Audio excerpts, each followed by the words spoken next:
大家好，欢迎学习碧蓝写意牡丹。首先我们要调底色，用毛笔加清水放在一个小碟子里，加入太白、清水、三青、胭脂，加清水用毛笔进行调和，调成牛奶状的液体就可以，不用太厚啊。如果初期学员对这个水把控的不太好，那可以多加一点白粉，让它粘稠一点就可以啊。然后把它刮成半干。紧接着我们可以再调一点胭脂，如果数支调的时候不够多，可以慢慢的再加啊，这个倒不要紧。那么调完了之后呢，用毛笔把它搅匀了，这个毛笔要干净的啊，刚开始洗干净进去搅匀就可以啊。那么现在刮成半干，放一边啊。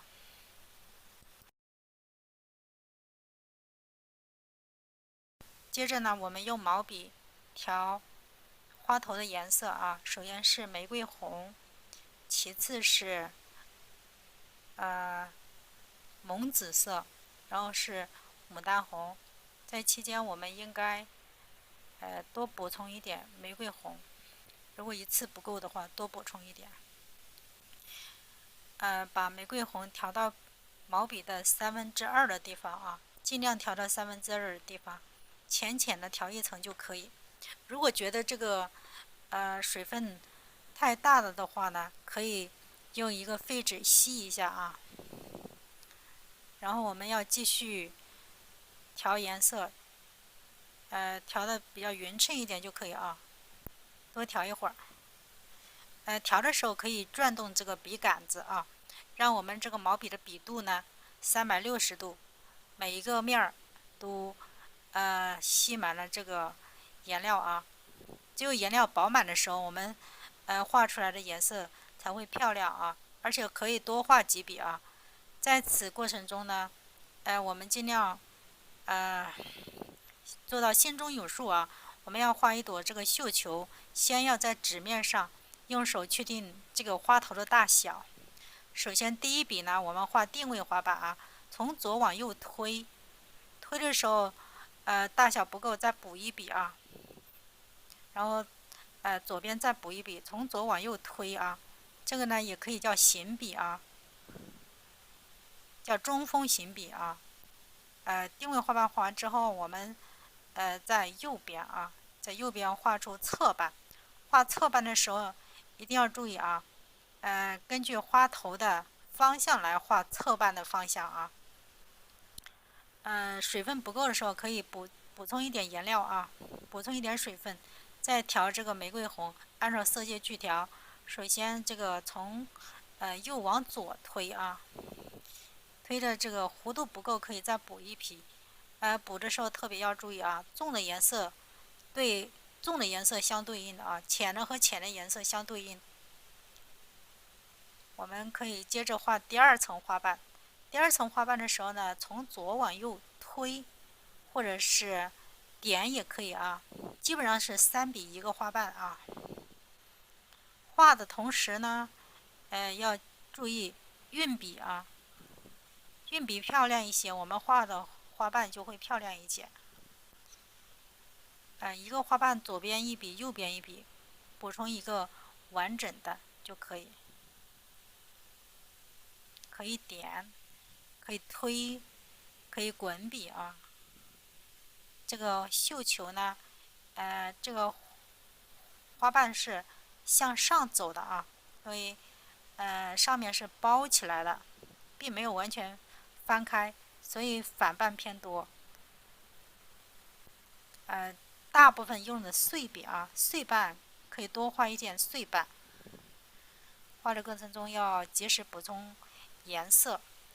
当我们感觉颜色不足的时候呢，要及时补充啊，切记啊，好多同学在这一步呢，偷懒，然后颜色干了或者不足的时候还继续画，这个时候不可取，我们要停下来啊。补充完了颜料呢，我们再画花瓣，画的同时要注意花头的走向啊。我们这个花头的走向是朝上，所以我们画的时候就要记住哦，花瓣是立起来的啊，往上走，往上走啊。这是画的第3层花瓣，从左往右推，再补一个小瓣。推的同时要注意花瓣的这个提笔啊，提笔带一些小尖儿，或者带一点点这种走势出来啊。这正好给第2笔埋下伏笔啊。画的过程中呢，一边画一边思考。紧接着我们再补上一笔啊，这一笔呢尽量补小一点点，因为这个花瓣近大远小，近实远虚啊，尽量有多种碎瓣去补这个花瓣啊，要这个层层叠加，但又独立开放啊，每一笔要恰到好处。因为我们现在这个外面的阳光很充足，这个窗帘是黄色的，反射在我们纸上的颜色有点发黄，但是这个没有关系啊，这个呢就叫环境色的影响。那么这个花头，花瓣的颜色有点偏黄色啊，这个倒不要紧。我们画的时候上面要往上包，所以尽量的花瓣往上走。在画的过程中一定要记住啊，左边的花瓣往右包，右边的花瓣往左包，给它看成一个球体啊。想要卷叶菜，层层叠加，注意运笔啊，笔触能代表这个花瓣的凹凸有致，还能表现出这个花瓣的纹理啊。用笔要缓慢有柔韧性啊。当我们这个笔的颜色不足的时候，要及时补充颜料。后面我们要让它这个颜色虚过去，所以我们在这一步呢，经常会加一点点三青，在笔肚子里浅浅的加一点点三青，让后面的这个颜色有点偏蓝，让它这个颜色整个的往后暗下去，拉开层次哈，前后层次关系对比呢，完全靠这个颜色来对比。所以我们调的时候呢，尽量使这个颜色丰富一些，那我们这个花头就更好看一些啊。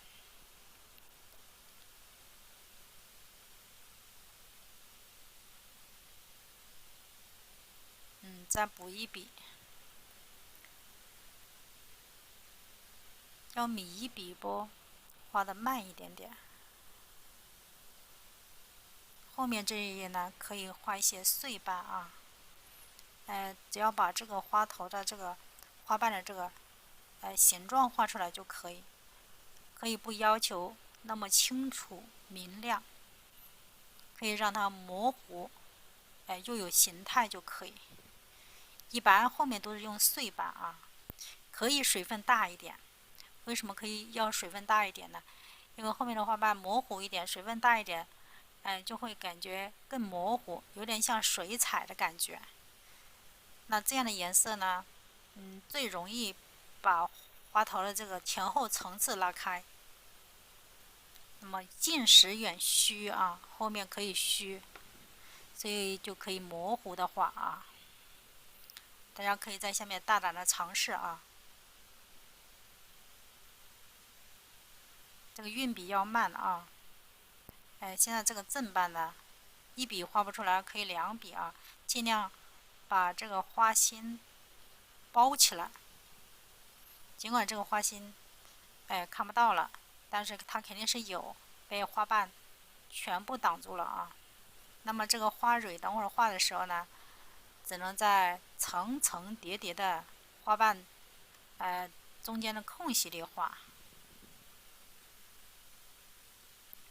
注意这个花瓣的用笔哦，这个可以用推笔啊、滚笔要记住留住缺口啊，凸出来凹进去，上面整体给它看成一个圆。虽然是个圆，圆也要有一点缺口，对不对？不能太圆了啊，需要注意一些细节问题。后面这个大花瓣呢，可以用淡一点的颜色啊，进行补充这个花头的外形。那么补的时候要注意啊，这个正瓣啊，颜色要比反瓣深一点点。这个笔尖儿可以蘸少量的这个胭脂啊，进行切瓣。切的时候可以留一些这个缺口，把这个反瓣这个花瓣的边缘线要切出一点造型来，这是我们画画时应该注意的。我们在下面这些腰线画正瓣的时候要注意造型，这个腰线这个地方有的时候不能切得太粗了啊，可以给它切小一点，粗了有致，就像一个美女的腰一样。我们要有一点造型，不要全部画一圈，画满满的，画得太胖了。那么左边这个补这个瓣呢，也是啊，也要有一点笔尖，还是要蘸一点胭脂，切一下，切出这个明暗线来。这个也要注意外面的这个大瓣啊，我们画大一点。然后这个表现纹理，我们可以笔尖蘸一点玫瑰红啊，或者是牡丹红，扫几笔，扫记住这个花的纹理啊。后面的小瓣啊，也要慢慢的画。虽然不重要，但是把缺口表现出来就可以啊，让它有一点偏一点冷色调，有一点虚啊，在层次的后面啊。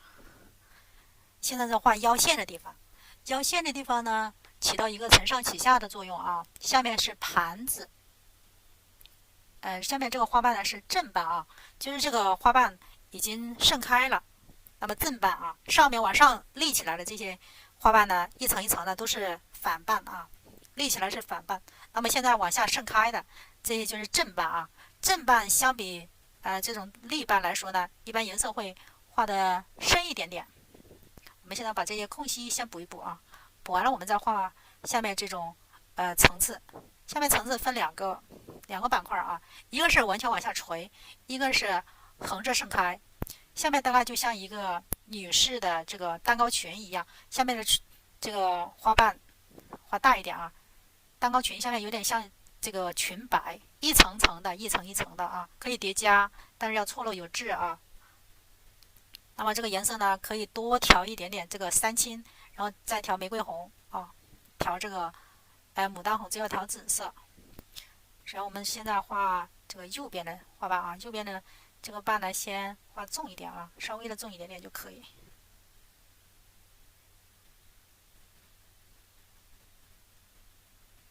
慢慢的画啊，一层一层的，画的时候要对比一下啊。下面如果你不确定下面到底画一个什么样的形状呢，我们可以用笔在下面，先画一些这个痕迹出来啊，这样我们就避免错误啊。一般画的时候，有时候，确实不知道画哪种花瓣好看，所以我们一般就会用手先在下面画一下，比划比划啊，怎样好看怎样画啊。因为这个绣球呢，要画出它的立体感是非常难的，所以它的重要的工作就在下半部分啊。颜色不仅要表现出这个花瓣的层层叠叠的，还要画出它的立体感。那么说，对调色要求非常高，尽量的啊，多调一些颜色，然后卧倒啊，我们可以画这种背靠背的这种镜像式的花瓣啊，一边是左边一笔右边一笔啊，对着的背靠背的。当颜色不足的时候呢，我们要及时去补充啊，因为这个瓣比较大，可以多用一点水分，多调一点颜色啊。一般我们这个花头大概画成23公分左右啊。这一笔从上到下有一点内翻的形式啊。细节的地方呢，可以加一点胭脂进行补匀啊。画这种花头呢，要有很大的耐心，不仅耐心还有细心啊。这个先确定大的，再勾一些小细节的地方，然后再比划一下，这个地方画一个什么样的瓣好呢？可以先比划比划，然后再下笔啊。如果不熟练可以这么干，如果你非常熟练，平时画的比较多的话，这个地方，你就可以随意画了啊，也可以画成那种小瓣，一层一层的叠加啊，因为像一个蛋糕群吧，上面小下面大，一层一层覆盖一层，下垂式的蛋糕群，也可以让它盛开一下，就看大家的想象能力哦。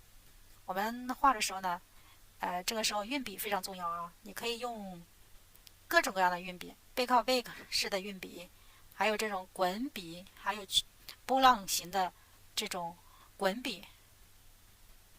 一定要记住前后层次啊，谁在上谁在下面，要分清层次。这个时候笔尖是要加这个胭脂色的啊。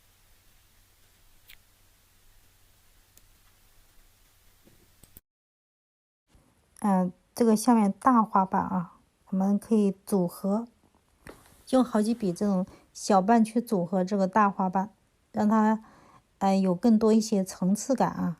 如果说不确定这个瓣画的好不好看，我们可以用手指啊先比划比划，比划一下这个大小还有这个姿态，然后我们再去画这个花瓣啊。像这一笔呢大一点，我们可以画这种背靠背的这种大花瓣，就是颜色深的地方和深的地方挨着的这种大花瓣，画出来特别能显出这个花朵的这个姿态来。这个大花瓣呢，要在尖儿的地方哈，可以留一点弧度，让我们这个下来这个瓣画下来不是那么直愣直愣的啊，让它有一点点柔一点点。那么这个上面那一层花瓣，我们可以比较切一些小瓣，让它有更多的层次感，这样显得我们这个下面这个花头呢，就更漂亮一些啊。像这种绣球，就是碎瓣偏多啊，但是也有一些大的瓣。那么下面呢，继续补充颜色啊，补充一些笔尖补充颜色啊。先笔肚子窝下去调一些白粉，然后再调这个3青、玫瑰红、牡丹红胭脂啊，一定要调的滋润一点啊，因为下面瓣特别大，所以需要更多的颜料和更多的水分。我们调这个蒙紫色，调到整个笔根啊，下面也是我们要让它有一点透明度，所以尽量多调一点这个3青蒙紫色，让它有那种梦幻的感觉。所以这个时候调色呢是非常重要的啊，可以慢慢的调，稍加休息休息。然后左边呢，我们需要比划一下，左边的花瓣画成什么样子的，画多大的，这个在没有经验之前，我们要一边画一边考虑啊。我们这个画的慢，主要是让大家都能学会啊。录制这个课程呢是非常辛苦的，我们首先要画，要讲，还要录制，还要剪辑。所以，为了大家都能学会啊，我们这个课呢，就是尽量给它画慢一点，让大家学得清清楚楚、明明白白啊。一般认真学习3个月啊，3个月就能，学完啊。我们后期有那个作品点评啊，有这个需要的同学可以加入我们的抖音这个群啊，抖音的这个作品点评这个群。左边呢，我们继续加颜色啊，慢慢的一笔一画的把这个颜色呢画均匀透彻。一般要讲究一点明度，那我们就尽量的加一点清水啊，让它有一种透明感，这样更能体现出这个花瓣的这个薄度啊，纹理材质，这个相当重要啊。如果能表现出这个水平来，你基本上就可以毕业了啊。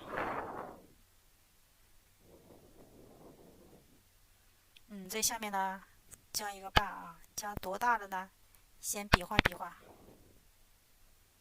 这个时候调色要丰富啊，这个是比较重要的地方，所以调色，尽量的调的好看一点啊，要区分这个花瓣与花瓣之间的这个层次关系，尽量下面不要画平了啊，也不要画成在一条直线上，我们要画出这种弧度啊，参差不齐，凹凸有致啊，要留缺口。所以这个地方，要把颜色调好。这个地方一般还会加入这个环境色。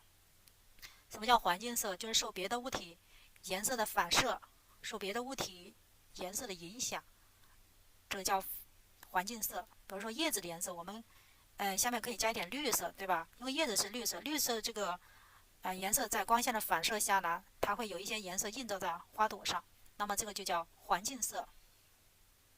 先画，从上到下画一笔大的啊，因为画下面这些花瓣呢，这些是最外层的，这种花瓣一般会比上面的要大一些啊。最外层的花瓣是最大的，因为这个花瓣从外往内包嘛，所以最外层的是大的啊。那么垂下去，外层还是大的，所以我们这边呢画的时候呢，就画大一点啊，要体现出这个花的雍容华贵。花王之称啊，不是白成的，这个瓣就是要体现出花王这个瓣的霸气来啊。再补充一笔啊，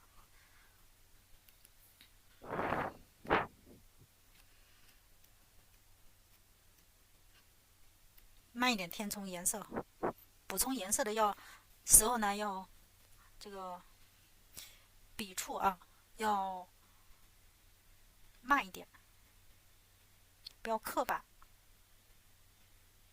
要画出这个花头的灵活生动啊，蜿蜒曲折。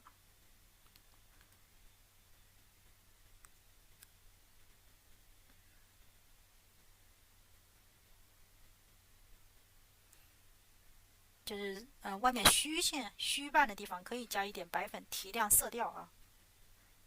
注意啊，使用太白时需要谨慎，因为它的色调的纯度要高一些啊。然后我们继续补充颜色，把左边的腰线的部分画出来啊。虽然就这么几笔，但是我们画的非常精细啊，要每一朵画出的是精品。我们这个是精品课程的啊，所以会要求比较高。因为只有对自己要求高呢，那以后画的作品才会质量高啊。要一笔一画，来龙去脉，不仅要知道怎么画，还要知道为什么要这样画。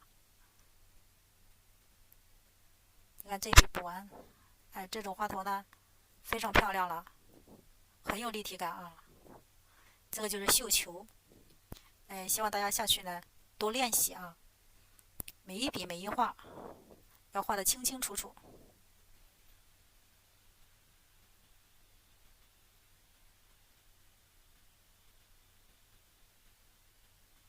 下面我们要考虑一下我们的下面这个花瓣的角度啊。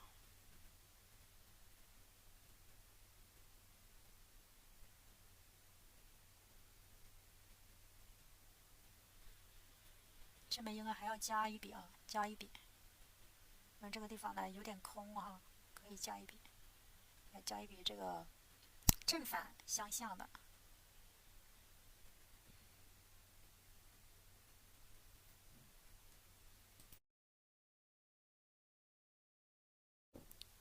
继续补充一点颜色啊，下面还可以继续调整一下啊，加一些碎一点的瓣啊，因为刚才画的瓣都是大的，我们可以再加一点碎的啊，调整一下这个花型，上面是个圆，下面是一个下垂的盘子吧，上面是碗往上包，下面是盘子往外展开，这样考虑就可以啊。那么这个花头呢，到这样呢，基本上就画完了啊。后面还有花蕊需要添加的，这个是在后面进行啊。然后现在我们要考虑怎么样呢？画叶子了啊。画叶子的时候，我们要考虑我们的构图哦，我们是用的5种构图中的哪一种呢？首先要想想，因为这个是4次3开的，我们画头在靠右边啊，所以我们这个应该是要画成 C 字形。C 字形就是横卧在我们画面中间啊，横卧着。所以这个构图应该出枝从右上方出枝比较好，右上方出枝。这个构图非常重要啊，大家有空也要下去复习一下我们这个画头这个构图方式啊。一般呢，为了营造这个 C 字形构图，我们会根据画面的需要增加一些什么老枝干呐、嫩枝干呐、花苞啊，或者是配景呐，或者是这种叶子呀，一般会出枝，然后再画上一些叶子。那么这个时候我们应该补充的是什么呢？花苞，我们先调玫瑰红、牡丹红啊，画一个右上角画一个小花苞吧。那么这个就是为了营造 C 字形构图啊。首先第一笔还是画出定位画瓣啊，然后第二笔画出侧瓣，尽量把它想象成一个圆哦，或者把它想象成一个碗也行啊。首先让它包起来啊。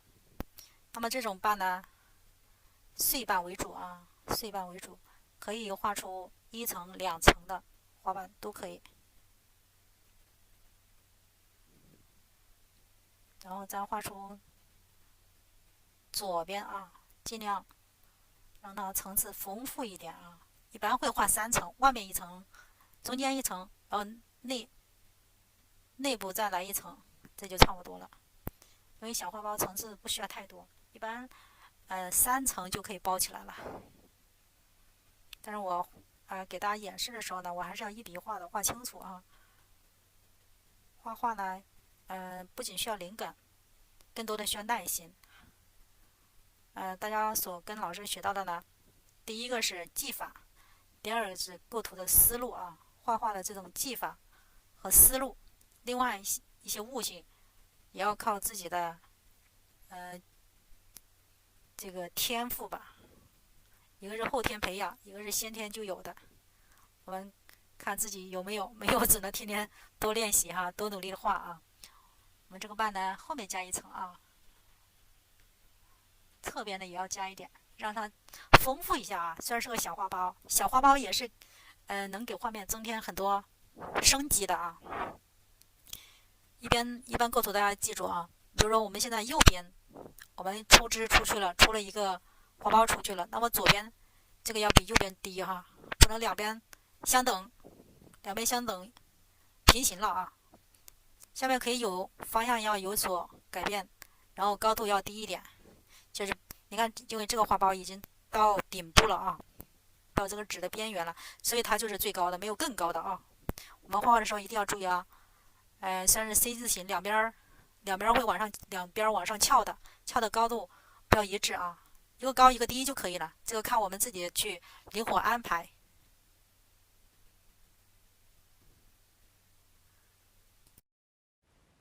这个小花苞，这个样子就基本上画完了啊。最后可以用外面也可以再加一笔吧，因为这个瓣感觉前是往上立起来的，下面盛开的对，可以再加一笔啊。然后花心的地方直接用胭脂去切吧，切的越深，最后画这个画笔更好看啊，正好能衬托这个黄色的更亮堂。那么这个样子呢，这个小花苞基本上就画好了啊。最后调整一下，看看哪一些地方需要加，基本上可以不用加了。现在画的就已经很饱满了。现在我们要考虑一下，这个布局问题了。叶子往哪个地方画，枝干往哪个地方出，要考虑哪一种构图方式。像这种应该是 C 型构图比较好，因为这个是4次3开的，左边的空间也不大，右边的空间让上面这个花苞占了。那么所以这个按这个构图形式来说呢， C 型的会更好一些啊。当然也可以有别的构图方式，比如说井字形或者4边形还是可以，但是我最好的还是 C 字形，空间确实小。我我们可以先画老叶子啊。这个老叶子调色我们多次讲过哈，它是用这个太青蓝加藤黄，然后再加墨调出来的啊。最后画的时候呢，笔尖再蘸点这个墨就可以了。这个刚画出来会显得有点深。我们根据这个花头的重心啊，画叶子，也要根据构图两个要素啊，确定这个画面的重心问题啊，哪个地方出枝，要根据构图来哦。因为我们是 C 字形构图，所以我们右边呢会为了营造 C 字形，我们会出一个长长的枝干。这个时候需要考虑一下啊，花茎在哪里？老枝干要不要画？叶子呢，怎样出枝更美观？这个画的时候需要考虑的啊。叶子要注意三叉九领，靠近这个花头的地方呢，这个叶子尽量画的深一点啊，边缘线呢尽量这个画叶子的笔尖儿需要蘸一点点墨啊。适当的时候可以切一些小锯齿在这个花瓣上啊，体现出这个叶子在底下相衔接啊，这种层次是要画出来的。尽量笔要干一点，如果这个笔不干的话，我们画出来的这个花瓣会染得厉害啊。因为毛笔上多少还是有很大水分的，因为画大叶子嘛，需要颜料更多一些，水分更多一些。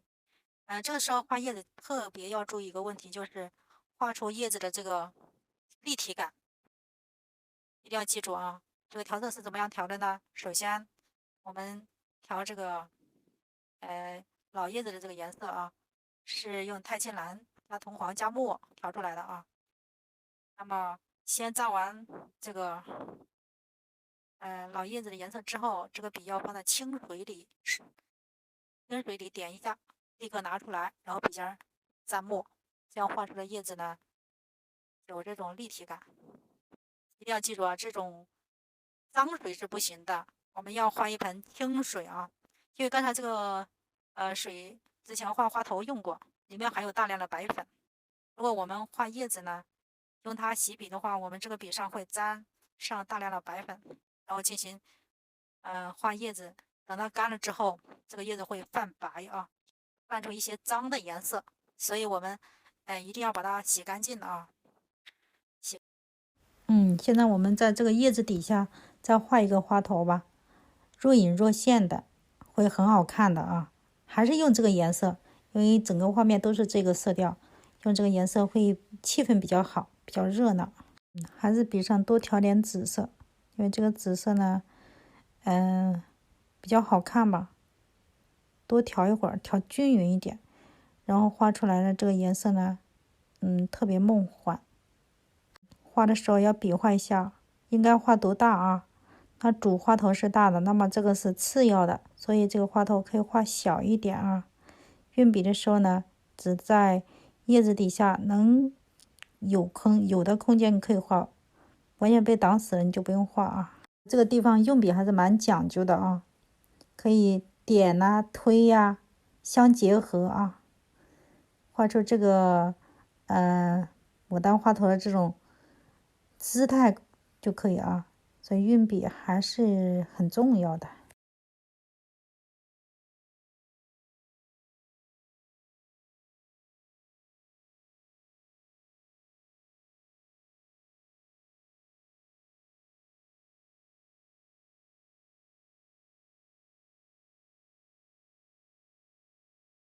我们在叶子底下啊，可以再加一个小花苞，画出那种若隐若现的感觉啊。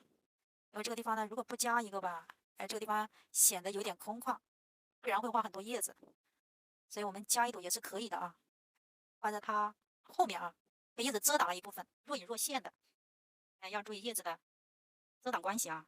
因为这个花苞被藏在底下，所以颜色我们可以画的浅一点，或者画的比较梦幻一点嘛。然后让人看出来它就是有一个花苞在里面就行了，不需要画的那么像主花一样画的那么层次清晰啊。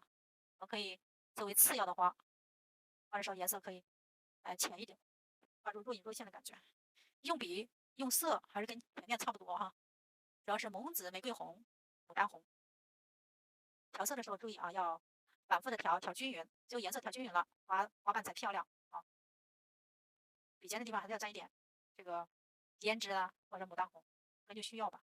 有时候我一般喜欢加一点点这个胭脂，有时候很浅的颜色加胭脂会显得有点刻板了，或者有点深了，所以说你也可以不加，你调牡丹红也足够了，因为牡丹红也挺深的，主要是你色调要用好，色调用的好了，这个颜色才能画得更漂亮一些啊。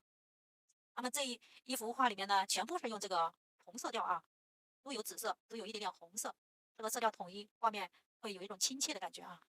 这叫色调统一。我们平时画作品的时候要注意啊，统一色调啊，不然一个蓝色突然就来了一个绿色，一个绿色又突然来了一个红色，这画面太花了。一般黄色配蓝色的花，黄色配蓝色的花，红色呢，红色配紫色，配粉色，配大红色都可以啊。这画画的时候要注意色调统一啊，色调统一必然要考虑到色系呢，一个色系啊，比如说什么叫一个色系呢？比如说蓝色有孔雀蓝、太青蓝、花青、三青，还有群青，这都属于蓝色，这就属于一个系列的啊。蓝色和黄色是搭配的啊，一定要记住，好多朋友都用错了啊。那么红色、粉色、紫色可以是一个系列。那么这个小花朵呢，画的不要太大啊，比花头要小，比花瓣要大一点就可以了啊。然后这一幅作品里面，大、中、小全部就有了啊。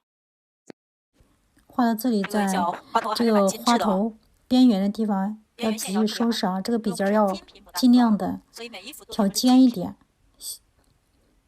再调颜色，看看周围这些大瓣画多大，先要比划比划。先调这个红色啊，笔尖调一点胭脂就可以。这个大瓣呢，要突出这个花头这个趋势啊，因为它是向下的，所以我们要感觉它是往下盛开的这种，应该是正瓣啊。或者说像这种被遮挡的地方呢，能看得见的就补充一下，看不见的就不用管了。这个剩下的呢，我们要画花心了啊。画花心呢，直接把笔这个白粉洗掉啊，直接调这个胭脂，可以把花心切出来。切的时候注意这个花心边缘这个花瓣，注意这种花心切的时候外缘这个花瓣的造型啊，不能切一条线，可以，我们给它切成不规则的啊，可以把它切成这种，点点点的。有这种锯齿，这种感觉就会显得更自然一点啊。因为在自然界中，这个花瓣的这个边缘呢，它是不规则的，所以我们可以用胭脂来切。胭脂可以切深一点啊，深一点没关系，因为这个颜色深一点，我们最后画这个花蕊的时候呢，会衬托花蕊这个黄色更亮一些，所以可以尽量画深一点啊。现在下一步呢，我们就是要看看我们的叶子怎么安排，从哪里出枝。出枝的时候，这个枝干呢，从这个花心正中间往下走，看看是左边出枝合适呢，还是右边。这要看我们是构图哈。我们这张呢是 C 型构图，所以我们为了营造这个 C 型的这个形状啊，我们可以在左边出枝长一点。现在画老叶子，老叶子还是之前那个颜色啊，太青蓝调藤黄，然后再加一点墨啊，然后把它调均匀。画的时候呢，这个笔可以蘸一下清水，接着再去调墨。画出来这个颜色会有轻重，深浅层次分明啊。现在是湿的，所以看起来有点蓝，但是干了之后呢，它就会变浅的。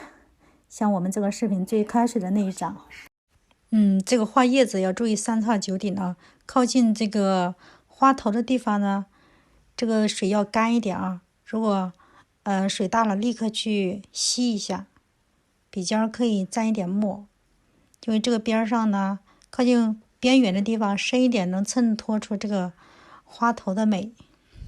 远处的这个叶子呢，可以调淡一点啊，因为它在后边，所以我不能让它太强。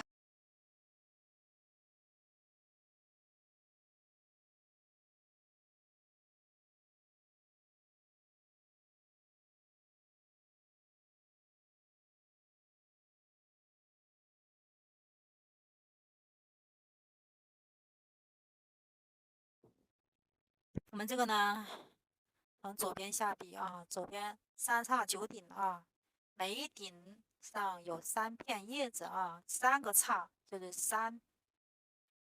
9片叶子不？一个叉上3片啊，这是1片叶子啊。根据透视啊，看得见的多画，看不见的画少一点，露出来的要少一点。我们再往右边偏1片叶子啊，偏一组啊，要注意遮挡关系哦。哎，这片叶子画淡一点啊，因为它在画面的远处啊，在画头后边或者侧边，所以这个笔稍微洗洗啊，用淡墨画叶子就可以啊。这个叶子的调色，用的是太青蓝加橙黄加墨啊。如果买了这个课程的同学哈，如果有一些搞不清楚，可以来我的直播间啊，我可以给大家直播的时候指导一下、点评一下啊。一般来我直播间多的画友呢，应该是看的多了，画起来就更容易一些啊。同时这个课程刚刚推出啊，刚刚推出，价格还是蛮优惠的啊，大家可以一边学习呢，一边画。慢慢的我就把所有的课程更新完了啊。现在呢就是有很多课程需要剪辑，这个剪辑这个过程还是有点慢了啊，因为我刚开始做这个剪辑都得自己一边学一边剪，所以我也觉得我挺厉害的，一个人画画，一个人裱画，然后一个人制作课程，一个人配音，还一个人自己剪辑，全才啊。那么现在画叶子啊，看叶子呢，根据这个花头的趋势哈，这个重心，这个花头有点向下偏，对吧？所以这个叶子呢，肯定就是下垂咯。画叶子过程中，大家一定要把这种上扬的、下垂的、侧翻的，各种组合要画一下啊，只有画的清清楚楚，然后画这个作品的时候呢，才能够灵活运用啊。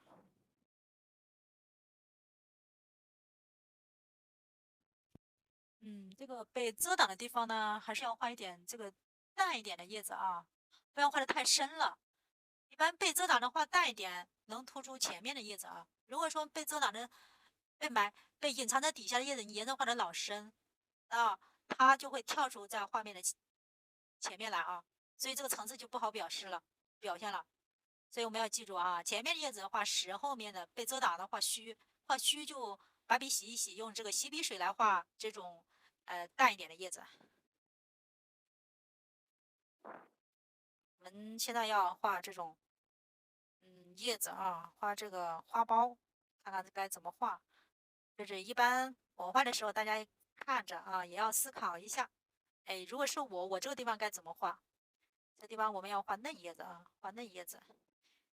这一层可以调在老叶的基础上再调一点嫩叶子啊，嫩叶子这个绿色，这个绿色支绿加橙黄调出来了啊，实际中可能没有这么绿啊，我们画的这个视频中显得有点绿，但实际中是稍微的浅一点啊，颜色比较柔和一点啊，这里看着有点生硬啊，不要多，它只是给画面增加一点色彩啊，添一点生机，不用画很多啊，画个1、2组，一组就够了啊。画个1个叉就够了。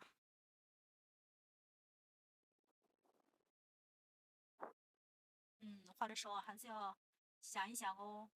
这个构图，我们现在这个枝干还没画啊。我一般喜欢先画叶子，因为如果先画枝干呢，然后叶子还要把枝干覆盖住，覆盖不上就感觉有点乱了。所以我一般先画叶子。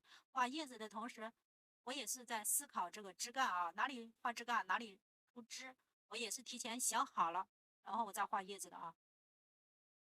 现在我们在画这个小花苞的花托啊，打勾就可以啊。这个花托画的时候要一笔合成的啊，画的时候手不要去抖啊，一定要稳住，中锋用笔啊，中锋。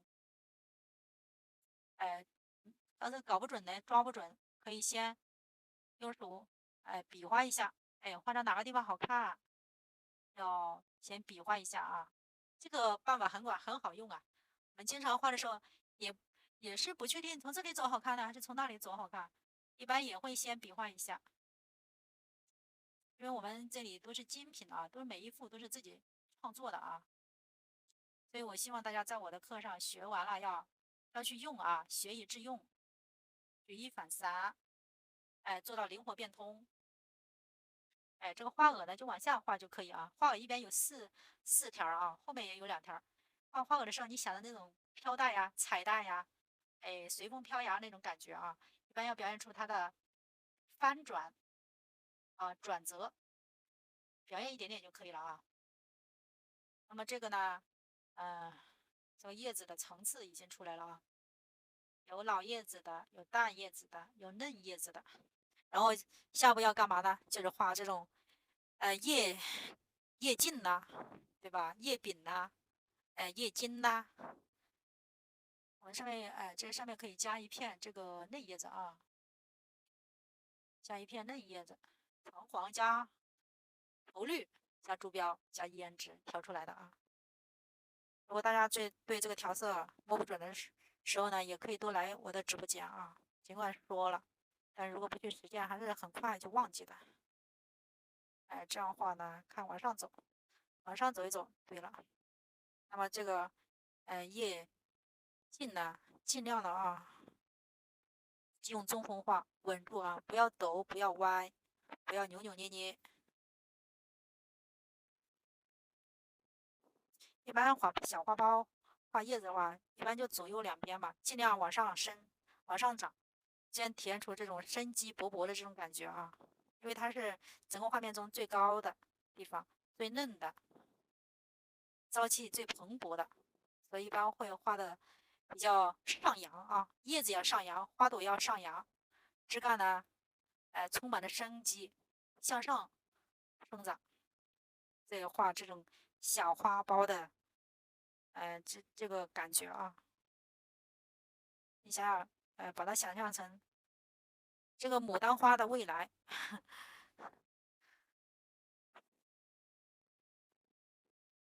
可以再加一组啊，再加一组三叉九顶，也可以加一片，也可以加九顶，都可以啊。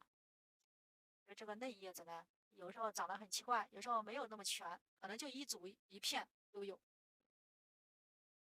那么这个时候画了差不多啊，再仔细观察一下，调整一下，下面该如何去画呢？当然是画叶柄啦。现在先还是把花茎画出来，整个画面就清晰多了啊。花茎画的时候，从花心往下走，正中间，然后呢，看是往右走，往左走，根据构图，我们很明显这是往哪里走啊？往右走，往右走更好，还是往左走更好？这要思考一下啊，因为右边的已经东西很多了，偏重了。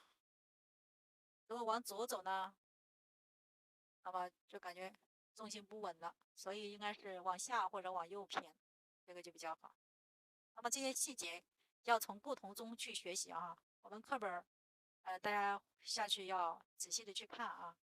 想要提高，就要集中精力、集中火力吧，进行各个击破啊。有突破才有进步，如果没有突破就没有进步啊。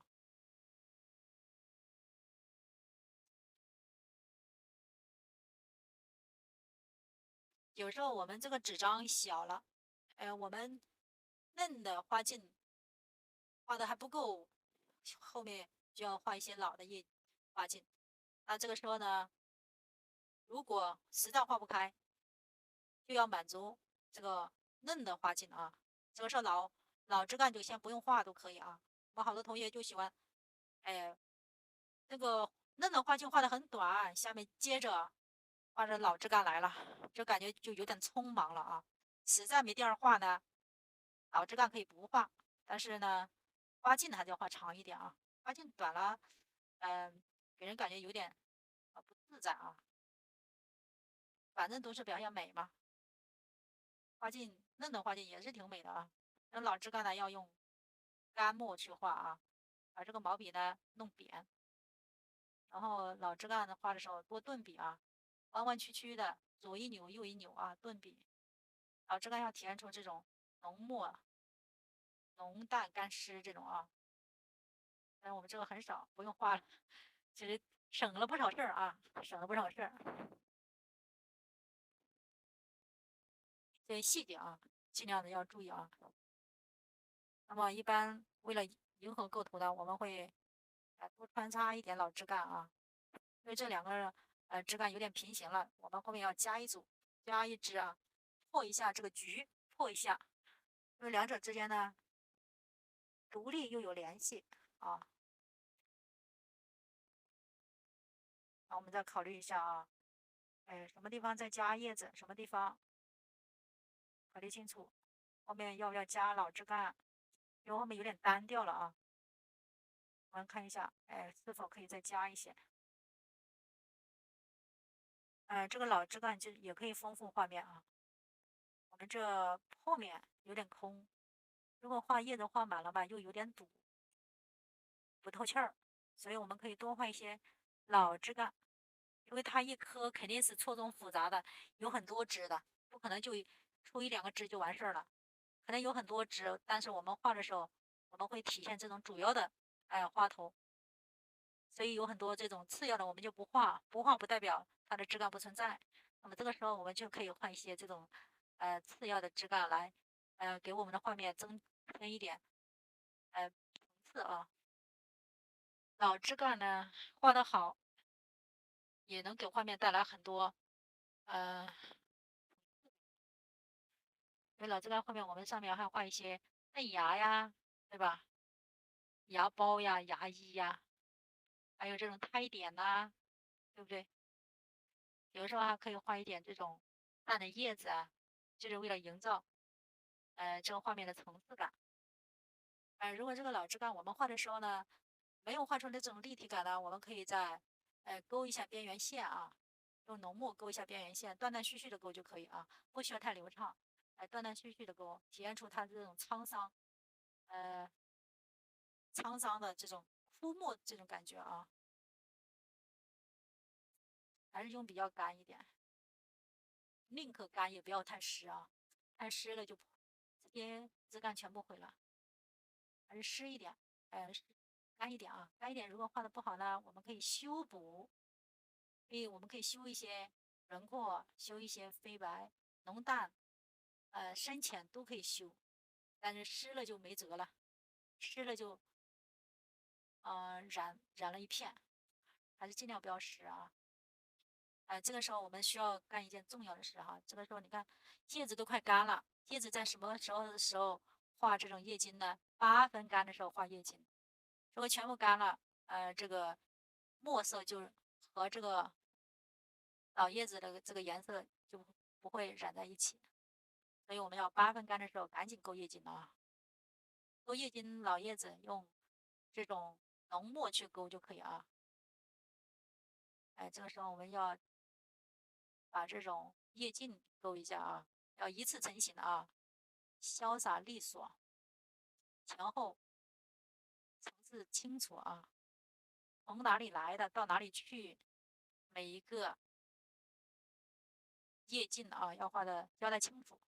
好多同学一般觉得不会交代，不交代了，我就围一圈儿，不对啊，围一圈儿它也是要有叶劲长出来了，只不过是被某一些花朵或者是某一些叶子遮挡住了，但并不是没有啊。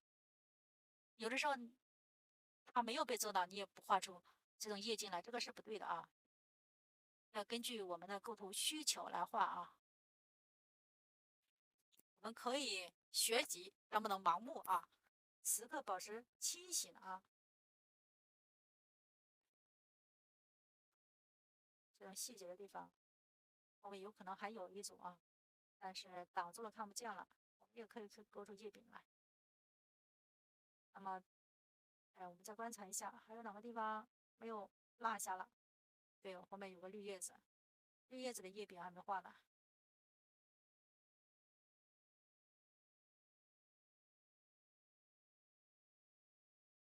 这个叶柄的穿插啊，还是要搞清楚。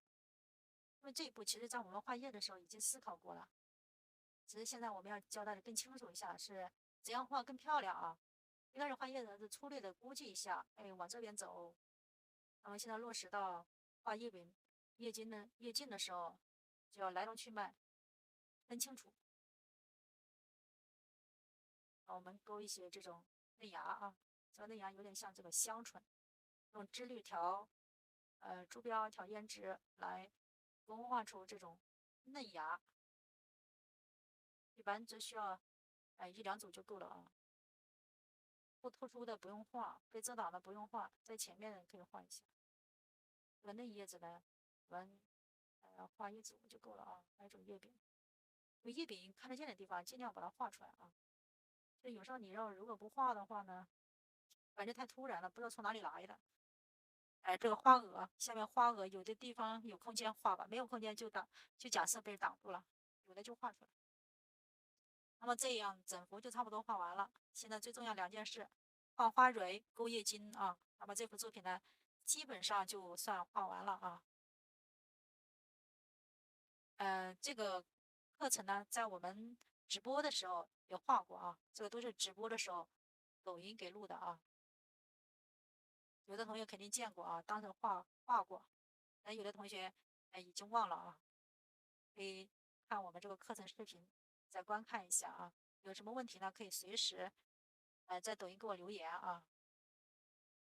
因为我们这个课程是视频加直播加课后指导一起的啊，让大家学有所成啊，开心的学画画，开心的生活。画画能解决我们50%的烦恼啊，对我来说是的啊。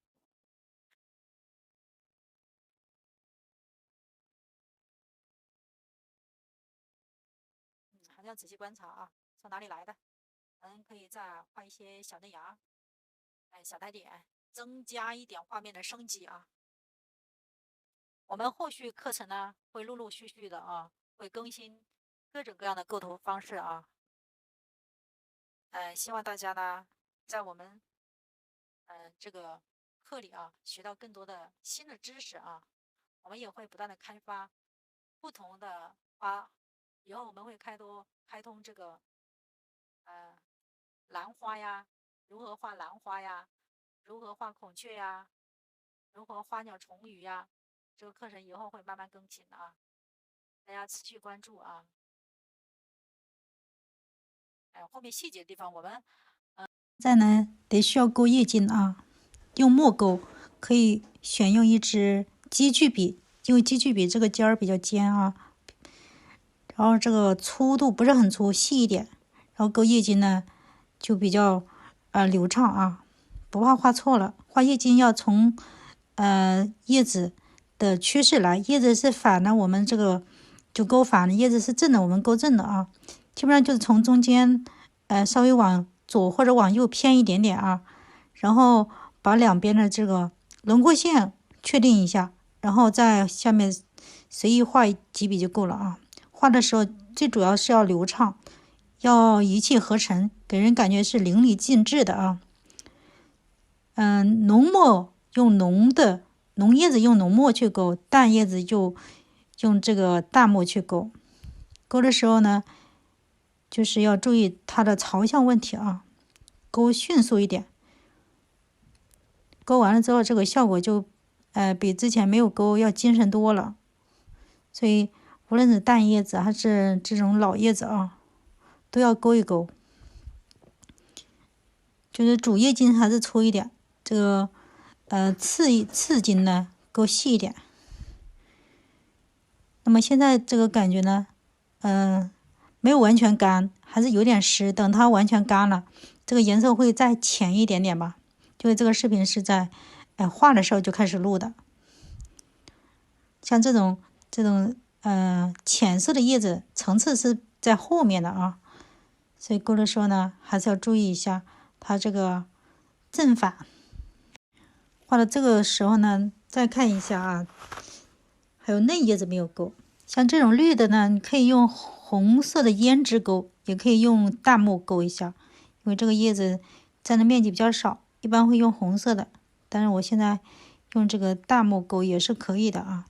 然后后面这种发黄一点的这种嫩叶子呢，那我们肯定就是用胭脂勾，把刚才这个笔洗一下啊，洗一下，然后呢直接调胭脂勾就可以，也可以找一支画花头的吧，只要尖儿尖一些就可以。那么现在这一块我们需要给它再画一点这个嫩叶子吧，感觉画面的层次感还不够强，所以需要增添一点嫩叶子。一个呢是可以增添点生机，第二个是呢是让这个层次呢更明显一点啊。那这个叶子是用头绿加藤黄，然后再调朱标，最后笔尖调一点胭脂，就可以调出这个颜色啊。这个颜色这样画一组就够了，不能再多了，再多了就感觉太密了啊。那么我们这幅作品呢，两个花头的地方，是最密的地方，所以我们画一幅作品一定不要散件了，要有多有少，有聚有散。一般什么地方会聚呢？就在物体多的地方会聚，同时这个地方也是我们画面的中心点，所以它是主要物体，我们可以聚一下。那么远的地方呢，我们可以出枝，也可以出这种花苞往外伸展，让这个画面呢往外展开，这样空间感会显得比较强一点啊。那么现在是勾这种叶茎，找一支勾线笔，直接调胭脂勾就可以。看我勾的还是挺速度的啊，因为它这个要讲究一气呵成，勾慢了呢不好看，太迟钝了啊。那么这幅作品画到这个时候呢就差不多。还有一件最重要的是呢，勾花蕊啊。那么花蕊该怎么画呢？我们可以先调瓷蕊啊，瓷蕊一般用3绿或者3青画都可以啊。这个不用清水，直接调浓厚一点，画出花心的瓷蕊啊。那么选一支这个羊毫毛笔啊，吸的这个颜料会多一点，厚实一点，这样会显得更明显一点啊。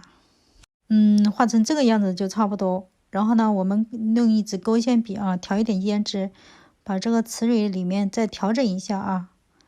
基本上把5个瓣中间呢，用这个胭脂画5条线吧，像一个花瓣一样啊，像这样就可以。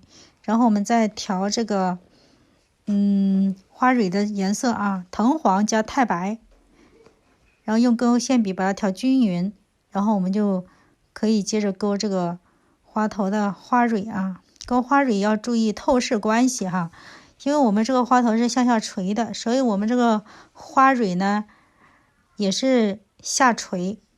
那么怎样做到下垂呢？我们可以把这个花心呢分5组哈，每组呢3、5根就可以啊。我们可以先画上面吧，画这个花苞更容易一些啊。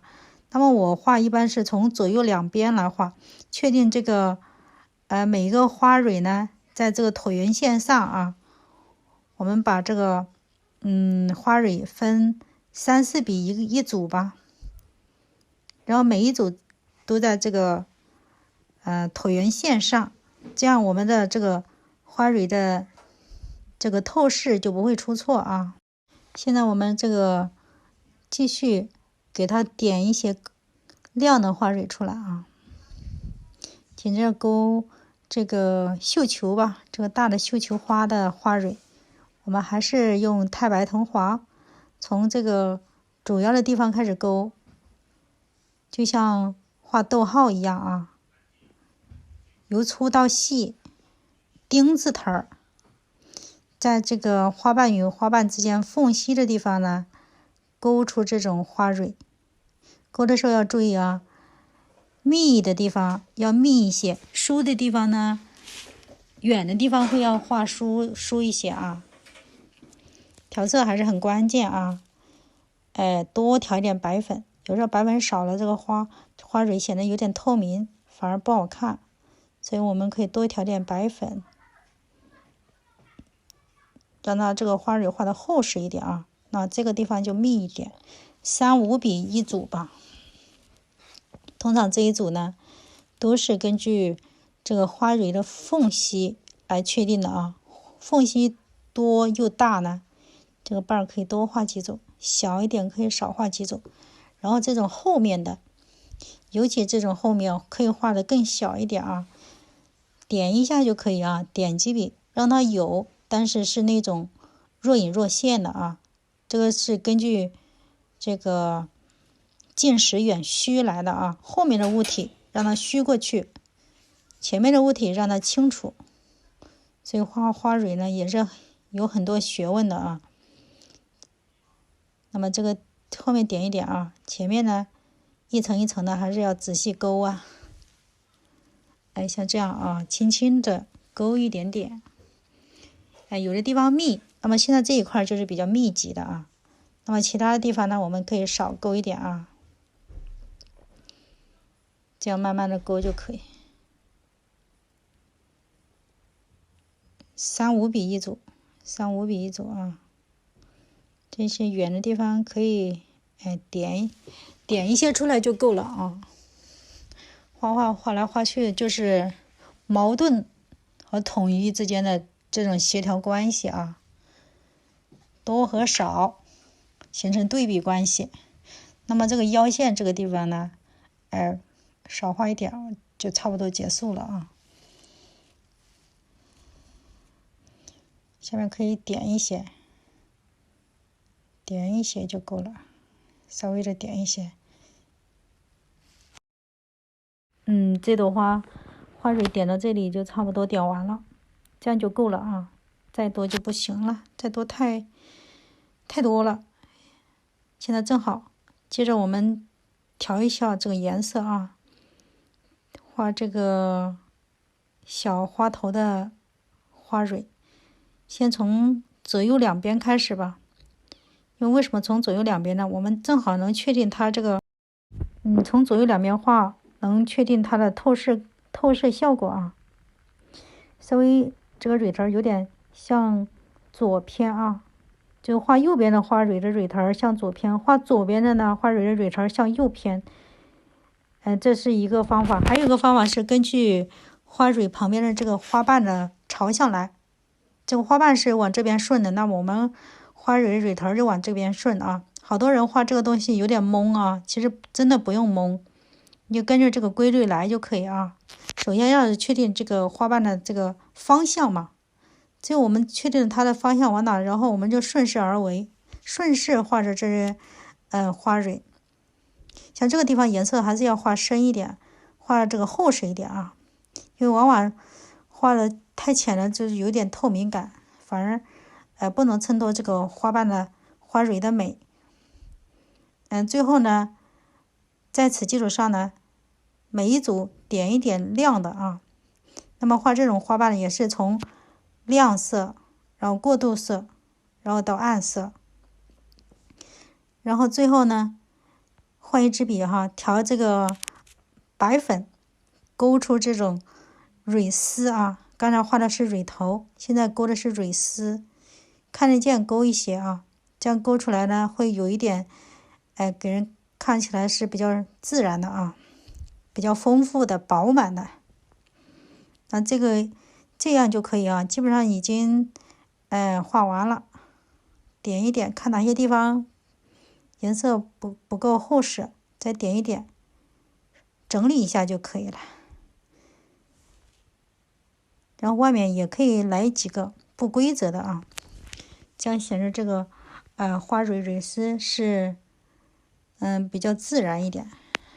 看这样呢，基本上就画完了。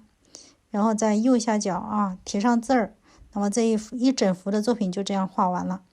平时我们画的时候呢，应该先从构图开始，画小图打草稿，然后根据花头的主体、次体定出这个位置。最重要的就是趋势啊。那么花头看起来还是有一些动感啊，虽然纸很短，但是我们画面的这个意思还没有表达完整，它可以这画面继续延续。那么这样一幅小写意作品就这样画完了啊！感谢大家的观看，感谢大家一起交流学习。